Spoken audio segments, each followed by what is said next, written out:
On ne parle pas assez de ça. Voilà, le passage à vide, la reconfiguration, tout ça c'est long en fait. C'est comme après un séisme. Hein. La reconstruction, ça se fait pas en 2 jours, quoi. C'est intéressant. Lionel, ça va? Oui, c'est très bien. Actuellement, avec toutes les informations qui nous tombent en si peu de temps, on a un peu de mal. Il y aurait une vidéo. Hein. Mais ça m'intéresse à plus d'un titre, ce concept de crise, parce que justement je suis en plein dedans. Nous habitons une maison qu'on loue depuis 20 ans, et hier, la propriétaire lui dit qu'elle vendait. Ah oui.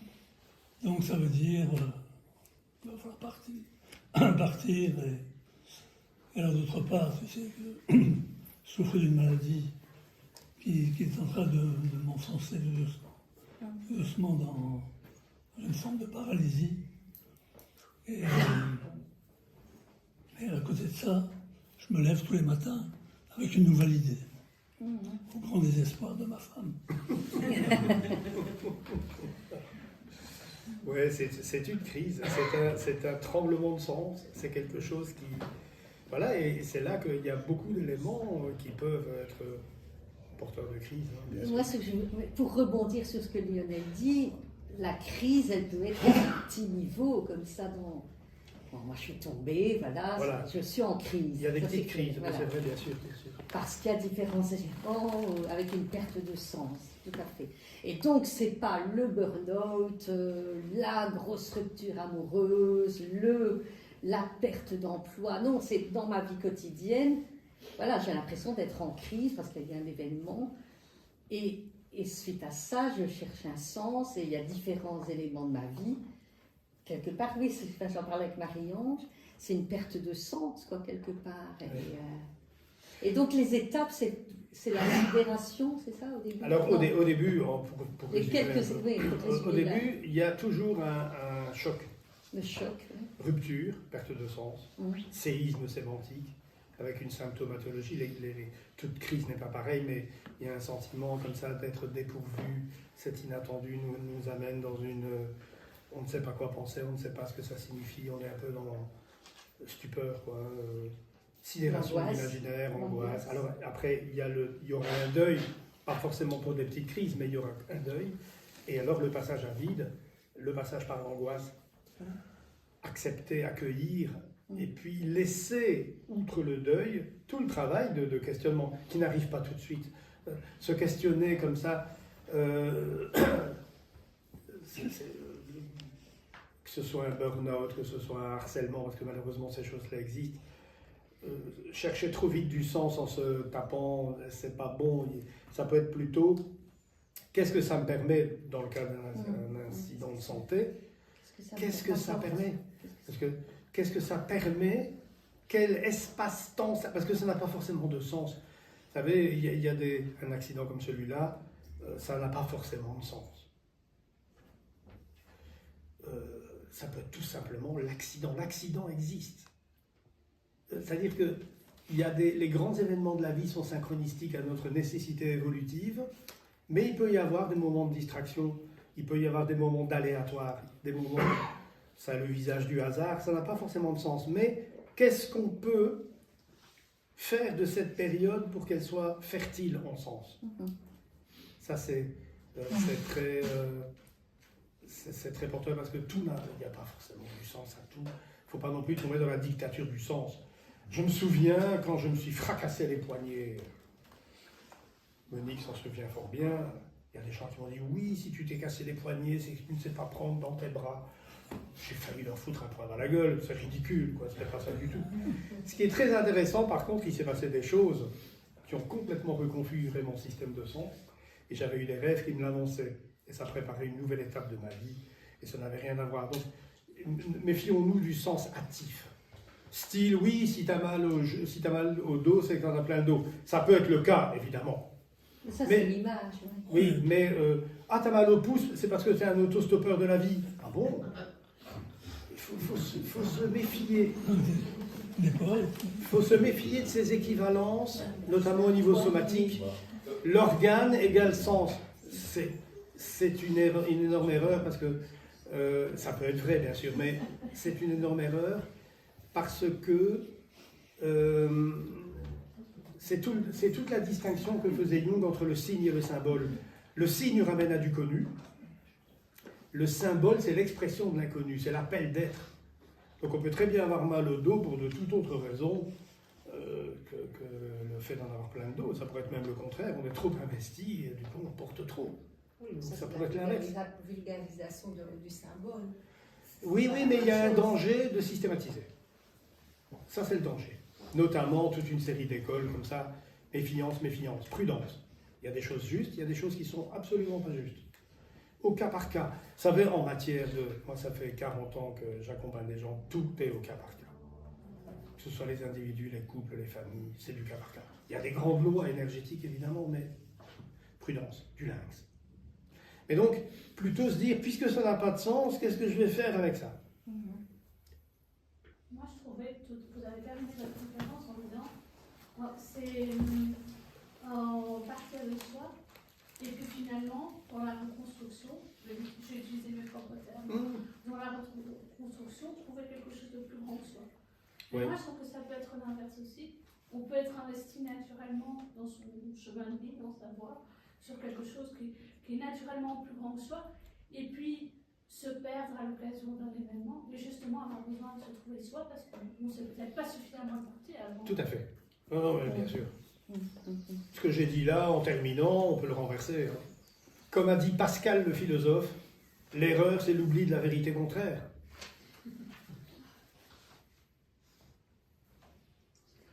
Tu as raison, on peut revenir à plus petit que soi, ou bien simplement se redécouvrir, Bien sûr. Nous sommes 8 milliards d'exceptions. Hein.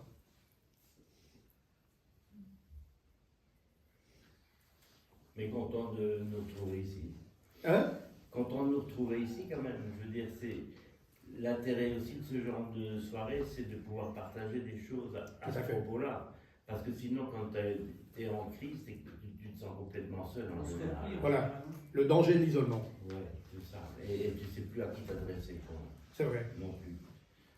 Dans notre société actuelle, en tout cas. Hein. Moi, je pense qu'il y a une certaine difficulté à en parler à ta famille ou à tes amis par pudeur. Mais les gens restent seuls avec leur Oui. L'isolement est une malédiction. On est seul, ça c'est l'esprit de solitude, être dans son axe. Mais être isolé, c'est pas bon. Hein. L'important dans nos villages, en tout cas, même si on trouve d'autres sources de satisfaction, mais il y a quand même un grand isolement. Les personnes ne se parlent plus, les nouveaux arrivants ne communiquent pas avec les anciens. Il n'y a pas beaucoup de relations qui s'établissent, qui sont en tout cas des relations chaleureuses et humaines. Il faut un troquet comme l'as de carreau. C'est pire en ville. C'est la même chose. C'est vrai. En ville, il y a l'as de carreau. Non mais c'est amusant parce que moi pendant 60 ans, j'aime bien sortir à un endroit ou l'autre, faire la fête avec des amis, tout ça, c'est normal, très belge. Mais un troquet de quartier avec un véritable esprit de quartier, j'avais jamais connu ça pendant 60 ans. Et je crois, Michel, que, avec modération bien sûr, mais avant il y avait les bistrots dans le village. Il y avait la paroisse évidemment, il y avait tout ça. Et nos villages sont terriblement isolés. Depuis le corona, c'est pire. Ils sont vidés de beaucoup de possibilités de regroupement. Oui. Et c'est vrai que ça a un côté tragique. Et depuis le corona, c'est terrible. Bah oui, ça. Parce que ça, quand on fait du vélo par 40 degrés, on a envie de s'asseoir, de boire une bonne bière éventuellement, il n'y a plus. C'est Philippe. Ouais, c'est vrai. Il y a beaucoup moins qu'avant. Mais donc, pour répondre à ta question, l'isolement n'est pas bon Mais ce n'est pas choisi. Hein. Non, non, non, non, mais il faut trouver les lieux de rencontre, de synergie, L'importance du réseau.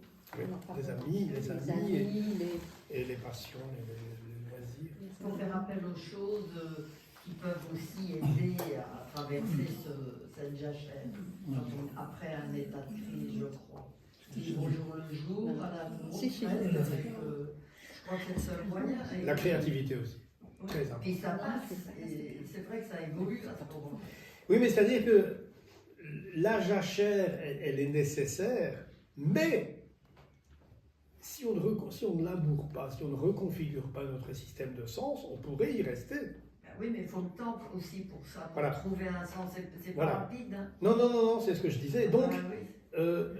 finalement, le deuil a ses pièges, la jachère a ses pièges, le labour, on peut passer sa vie à labourer aussi. Et voilà. Mais donc, c'est pour ça que je voulais parler de la crise et après.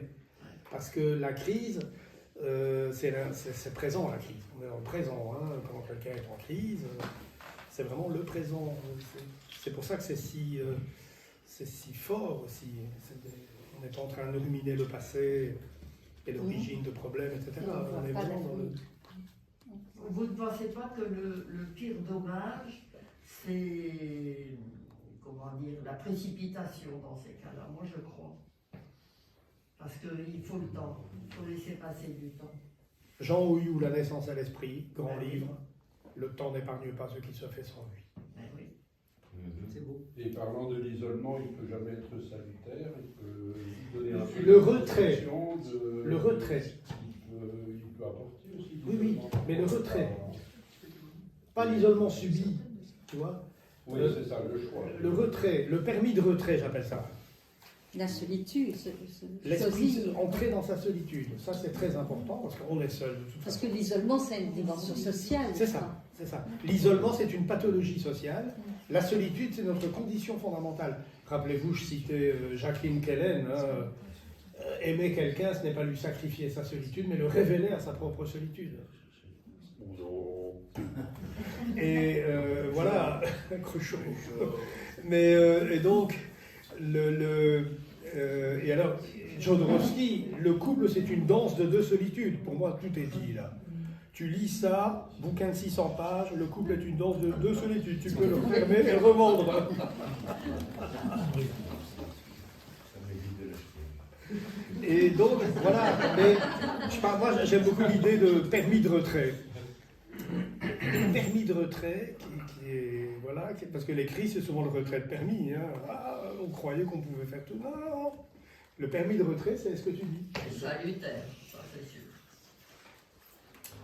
Enfin, d'autres remarques? Et moi, je suis, de t'avoir entendu parler de la crise, ce qui me vient, c'est l'importance des mots. Et je trouve qu'on est dans une société où on parle beaucoup de crise. Pour moi, la crise, c'est quand même si ça peut être long, comme je l'ai expliqué, avec les saisons de la crise, etc., c'est quand même quelque chose de temporaire. Il y a un avant la crise, il y a un après la crise. Et en matière de mots, de vocabulaire qu'on utilise aujourd'hui dans la société, on parle de crise. À tout moment. Oui, tout le temps, depuis des décennies, on parle de crise, on est toujours en crise, on est toujours dans la crise, on ne sait même plus dans quelle crise on est, vu la durée, le temps qui s'est écoulé, etc. Et donc, moi, j'ai le sentiment, en tout cas, que ce qui se vit à titre individuel se vit aussi normalement à titre collectif. Et donc, la société devrait aussi semer, labourer et faire émerger quelque chose d'autre après. Donc, j'aimerais bien t'entendre là-dessus aussi. Ah oui, oui, oui, ben alors j'ai plein d'idées, mais si tu veux, ce qu'il faut bien comprendre, c'est qu'avec les 11... c'est malheureux que Xavier est parti en Espagne parce qu'il est vraiment spécialiste là-dessus, les 11 axes de la collapsologie. Aujourd'hui, on doit repenser complètement nos modes de vie. On est condamné à ça dans les 30, 40 ans qui viennent. Peut-être pas nous, mais nos enfants. Et la jeune génération est terriblement sollicitée là-dessus. Elle est très, très consciente. Donc on doit reconsidérer nos modes de vie. Et l'ultralibéralisme néolibéral, etc., il est arrivé à bout de souffle. La dérégulation climatique, quoi qu'on en pense, elle est quand même terriblement anxiogène. La géopolitique, parce que, regardez, il y a une élection dans 3 jours. Quel est le problème? C'est l'Europe néolibérale face au repli identitaire, populisto, nationalisto, recroquevillé et la peste brune, quoi. C'est un peu ça la grande dialectique, même si elle n'est pas tout à fait. Il faut essayer de maintenir quelque chose qui ne soit ni l'un ni l'autre, évidemment. Mais donc, on est à la fois dans l'intuition qu'il y a un complet changement de mode de vie, avec tous les replis identitaires et les dénis collectifs. Et donc, pour revenir à l'Europe, j'espère simplement qu'il n'y aura pas une déferlante brune. Oui, parce que le diable, enfin, le diable, c'est une image, mais l'ultime ruse du diable est de faire croire qu'il n'existe pas. C'est comme ça que le Rassemblement national et tous les populistes me disent, mais on n'est pas d'extrême droite. Ah oui, bien sûr. Bien sûr que non, on n'est pas d'extrême droite. Donc c'est ça le risque. Et là, on est dans une société qui est dans un tremblement de sens collectif. Mais au niveau des cycles et des mythes, c'est complètement compréhensible, ce qui fait qu'on peut rester zen. Il y a un philosophe italien qui disait le vieux monde se meurt, le nouveau terme va apparaître, et dans ce clair-obscur apparaissent les monstres. Apparaissent les monstres. Tout à fait. Les monstres. Un intellectuel italien, Scansi, un truc comme ça. Oui, ça doit être ça. Un truc, je ne sais plus son nom exact. Antonio. Les Italiens qui sont numéro 1 au tennis masculin pour la première fois de leur histoire. Enfin bon.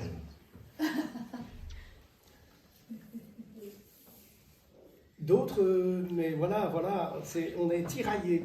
Alors bon, maintenant, est-ce que l'habitat groupé, les colocations, les ceintures alimentaires, Gregory Bateson, dont je n'ai pas parlé ici, penser globalement, agir localement. Donc il y a plein d'alternatives sans tomber dans la dictature narrative des Khmers verts. Hein. Il y a eu les Khmers rouges, les Khmers verts, il y a eu les Khmers blancs il y a 2 ans. Bref, tout ça c'est compliqué. Mais effectivement, on doit inventer le monde de demain. Et surtout très important, se connecter. C'est-à-dire qu'il y a énormément de gens qui pensent, mais ces petits groupes sont isolés. Il y a énormément les collectifs culturels, les machins. Et le problème, c'est que quand le collectif, le politique, le médiatique se fait écho de ça, c'est souvent toujours une longueur en retard, quoi. Donc, c'est à nous d'inventer de nouveaux modes de vie. Mais là, sur ce point très précis, je n'ai pas beaucoup de... J'ai quelques idées, mais bon, c'est à chacun de se concerter avec d'autres. Hein. C'est le sentiment aussi que la manière dont tu as parlé de la crise me semble juste et fondée. Et finalement, ce dans quoi on baigne, auditivement parlant, alors c'est étonnant de le dire comme ça venant de moi, mais c'est un discours faussé finalement, politiquement faussé sur la crise, puisque on nous dit qu'on est en crise et que la crise, elle est pérenne quelque part, elle perdure dans le temps, etc. Donc ça n'invite pas le citoyen lambda, le commun des mortels, à se poser la question de la crise, etc. C'est-à-dire qu'au niveau des cycles, la crise actuelle qui dure depuis une 50aine d'années, ça a commencé avec les chocs pétroliers, 73, les dimanches sans voiture, 73, ça fait une 50aine d'années. Mais ça, cette crise-là, oui, c'était 73, j'avais 12 ans. Et cette crise-là, au niveau des cycles et des mythes, elle est courte par rapport à l'histoire. Hein. C'est une courte crise. Hein. Mais on est dedans et on va bientôt en sortir. Seulement, le problème, c'est que, justement, là tu as totalement raison, il faudrait qu'on fasse la jachère et le labour. Parce qu'une fois que la crise est finie, si tout est dévasté... C'est ça qui est intéressant, c'est que si j'ai insisté beaucoup sur ces étapes ultérieures à la crise, on n'est plus dans la crise, c'est qu'il ne faudrait pas qu'à la sortie de la crise, le monde n'est pas encore reconstruit à la sortie de la crise. Hein. Les séismes et les répliques ont eu lieu, mais il faut tout rebâtir.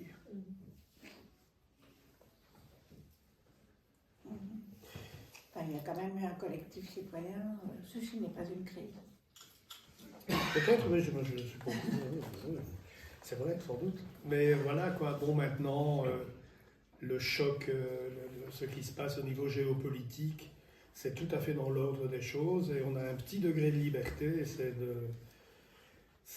puisque l'Europe existe, c'est de faire en sorte que ce soit l'Europe de l'intelligence. Et elle existe, l'Europe, de toute façon. C'est les poésies anglais, c'est les primitifs flamands, c'est la Renaissance italienne, c'est les poètes. Elle existe. D'autres? Une réflexion par rapport à l'époque industrielle et la consommation qui, petit à petit, font quand même aller dans une impasse complète. Et c'est ça. C'est le rationalisme matérialiste consumériste. D'une façon cartésienne, on ne sait jamais en sortir. À terme de 30 ans, 20 ans, Oui. à force d'acheter des fringues, de rouler en auto, etc., n'en redonner. On va les approvisionner. Enfin, bon, ça c'est un raisonnement un petit peu à la con. Mais... Non, mais... Comment peut-on s'en sortir, en fait? Alors, en fait... Comment l'espèce humaine peut sortir de ça? Le rationalisme matérialiste, avec son corollaire, l'ego dominateur de l'univers, et le consumérisme. Si je ne suis qu'un ego chargé de dominer l'univers dans une vie qui n'a aucun sens et qui est chaos, bruit et fureur, comment veux-tu ne pas te réfugier dans le consumérisme? Donc là, il faut vraiment amener, selon moi, que ce soit laïque ou religieux, à une forme de spiritualité, et d'écosystémique, et de reconsidération profonde, d'où les anneaux 4 et 5 de ce qu'on fait là.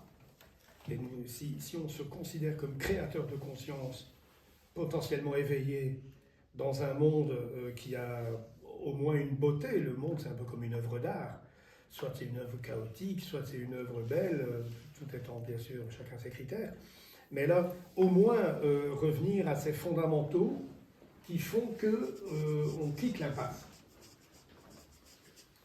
Mais collectivement, ça risque d'être à travers des gros...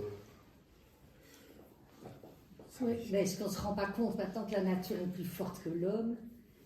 Et il y a ça, puis je trouve que l'art, moi je trouve que dans la génération des jeunes, il y a toute une génération beaucoup plus créatif, inventif. Et alors, moi je crois que c'est de revenir un peu aussi à la valeur culture, art, partage, c'est hyper important. Quoi. Bien sûr. Et là, il y a tout un truc à faire, permettre la culture gratuite, les musées, voilà. Mais je trouve qu'il y a quand même chez les jeunes une génération comme ça, beaucoup plus créative, tu disais tantôt, qui veulent voyager, qui veulent partager, qui veulent vivre, la valeur travail, comme ça, on a un nom de notre temps, on avait un contrat, ça y est, il ne fallait pas le perdre. Et je crois qu'il y a des choses quand même. Beaucoup. Mais donc voilà, je crois qu'il y a de l'espoir. Maintenant, c'est vrai qu'après le Covid, on a cru que les gens iraient plus chez le fermier du coin ou à la coopérative. Et on a remarqué que les grandes surfaces ont retrouvé leur surconsommation. Mais c'est peut-être trop court, la période Covid. Il y a quand même des petites choses qui ont été faites, des tentatives de solutions qui continuent à un petit niveau. Et moi, je crois que c'est autour de... Si chacun autour de soi, on essaye de changer son regard et sa vie, 1 + 1 + 1, voilà, ça doit percoler tout ça. Certains. Quand je vois ici, il y a des personnes amoureuses de culture et tout, je pense notamment à l'école de danse avec tous ces petits qui dansent. Voilà, il y a plein de choses. Et n'oubliez jamais une chose, hein, un arbre qui tombe fait plus de bruit qu'une forêt qui pousse. Et je crois qu'il y a une forêt qui pousse. Et ce qu'il faut, c'est justement diffuser une sorte de, comme tu le dis très bien, de synergie, de partage, d'initiative singulière en fait. Il y a plein de choses à faire et il y a plein de choses qui se font. Qui commencent, Oui, pour abonder justement la question dans ce qui a été dit et utiliser peut-être certaines choses qui se font dans le premier anneau et tout ce qui est climatique, et par rapport à ce que vous disiez aussi, je vais faire jouer les réseaux, puisqu'on est nombreux ici. Pour ceux qui ne connaissent pas, tu m'en voudras pas de partager un autre grand conférencier belge, mais qui a émigré aux États-Unis avec sa femme française, et ils ont fait pour moi une initiative magnifique. Je ne sais pas si vous connaissez Frédéric Laloux, et 3 épisodes qu'on peut voir à son aise à la maison, en famille, en groupe social, en club de hobby, au bureau, enfin peu importe. Et ce sont 3 épisodes de 50 minutes. Donc ça s'appelle The Week en anglais, et vous pouvez tous aller initier gratuitement la visite, enfin la vision de ces 3 épisodes.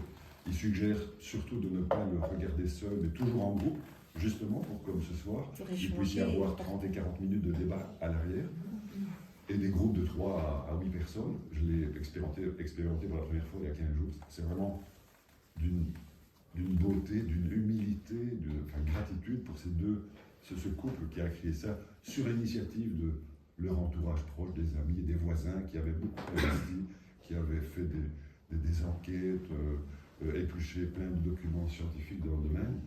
Et franchement, c'est époustouflant de précision, de beauté. Le premier, pour résumer, c'est vraiment le constat, d'après leurs recherches et leurs ressources, évidemment, et leurs informations glanées. Dieu sait, il y en a un paquet. Ils disent d'emblée, c'est très dur et ça va vous plomber tous.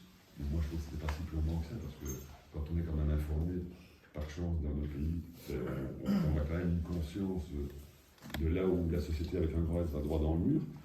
Et puis après, bon, je ne vais pas tout dire, mais le troisième, c'est quand même, il propose pour les gens comme vous et moi, plein de possibilités, sur 5 grands thèmes, et où il y a plein de choses, justement, comme vous disiez très justement, qu'on sait tous faire à notre niveau, relativement facilement, et peut-être que la majorité font déjà des choses. Il y avait la quête de sens. Et donc le site, je l'ai dit ou pas, c'est The Week en un mot, .oo. W2EK. Donc DHEW2EK en un mot, .oo. Pour les particuliers comme nous, c'est gratuit. Là, on peut créer des groupes, et tout est super bien préparé, organisé. On présente chaque épisode avec 1 minute 30. Le couple présente ça pour dire comment il faut faire pour que ça se passe. Enfin, c'est vraiment magnifique comme exercice qu'ils ont fait. Enfin, ça a dû leur prendre des plombes. Ils se sont fait sponsoriser. Enfin, voilà. On est Merci. par les réseaux, partage. Qui vient d'avoir son anniversaire, quelqu'un. Bon, d'autres Réflexion multi parmi d'autres. Pour prendre conscience et puis choisir de faire ou de ne pas faire. Moi, je suis quelqu'un qui pose une petite question sur On a le temps, moi j'ai le temps, j'ai la vie. Alors, c'est vrai qu'on a terriblement besoin d'informations. Ma question ne va pas vraiment aller dans ce sens-là. J'ai entendu plein de choses super intéressantes, et notamment sur la plaie sociale qu'est le consumérisme, véritablement, et quel impact effectivement l'environnement dans lequel on vit. Mais je trouve que il y en a un autre où je l'ai pas enfin, je voudrais savoir ce que vous en pensez, parce que je n'ai pas eu l'impression de l'avoir entendu, mais vous l'avez peut-être évoqué. Je trouve qu'on vit quand même dans une société où le narcissisme est vraiment extrêmement prépondérant. Et en vous écoutant, je pensais à un essai que j'ai lu qui s'appelle Hypernarcissisme psychose ordinaire, c'est un psychiatre français qui a écrit ça. Et lui, il constatait de son expertise que dans son cabinet de consultation, les problèmes d'hypernarcissisme étaient fulgurants. C'est depuis 2010, les réseaux sociaux, la mise en scène de soi. Et on arrivait à la conclusion que c'était vraiment une plaie béante et qu'elle menait l'Occident à la catastrophe et qu'elle menait à la chute de l'Empire occidental. Comme précédemment, il y a eu des chutes de civilisation. Ouais. Et ça, Si, en fait, ce qu'il faut bien comprendre, c'est que il y a un narcissisme sain qui consiste à avoir une bonne image de soi, une bonne amitié avec soi-même. Ça, c'est l'étayage psychique. Un bon narcissisme, c'est fondamental. Après, il y a les déviations et les perversions du narcissisme, notamment les fameux pervers narcissiques, qui sont les enfants rois des années 80. Hein. On les a fait. Enfin, on les a créés de toutes pièces, collectivement. Je ne parle pas individuellement. Parce que la mort des dieux de feu hébraïques, de justice, de patriarcat, ont entraîné ça. Aujourd'hui, on est dans un monde où il n'y a plus de repères, il n'y a plus de symbolique, il n'y a plus de paternel, comme diraient les psys. Et donc là, on a un réel problème. Donc on a créé cet hyper-narcissisme qui vient des années 80, en fait. Bon, ils ont 40 ans maintenant, les petits, hein, des années 80. Bon. Et tous ces pervers narcissiques, il y en a de vrais. Il y a aussi beaucoup d'exagération, mais il y en a de vrais. Ils ont été construits socialement. Alors maintenant, la solution à ça, c'est quoi? C'est tout simplement la spiritualité, c'est la remise en question, la méditation, la remise en question de l'ego, qui est la coquille du moi, le moi étant le centre du champ de conscience. Il faut un moi solide, mais pas un ego surdimensionné. Et donc là, c'est tout un travail d'éducation à la méditation, à la spiritualité, au service, à l'ouverture au cosmos, à l'interdépendance. Donc tout ce qu'on évoque ici, tous ensemble, c'est ça le remède à cet hyper-narcissisme. Mais ça ne va pas... il y a le contrepoint, tu vois. Un psychiatre écrit là-dessus, il a tout à fait raison de le faire, mais il y a des tas de personnes très saines, équilibrées dans la jeunesse d'aujourd'hui qui ne sont pas du tout comme ça, quoi. Et donc là, il y a toujours le contrepoids.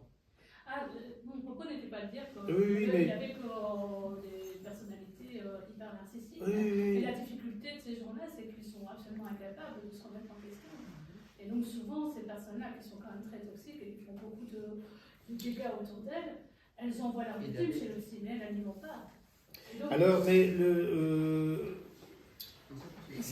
soit ce sont des gens, parce qu'en fait, il n'y a pas de poids de mesure.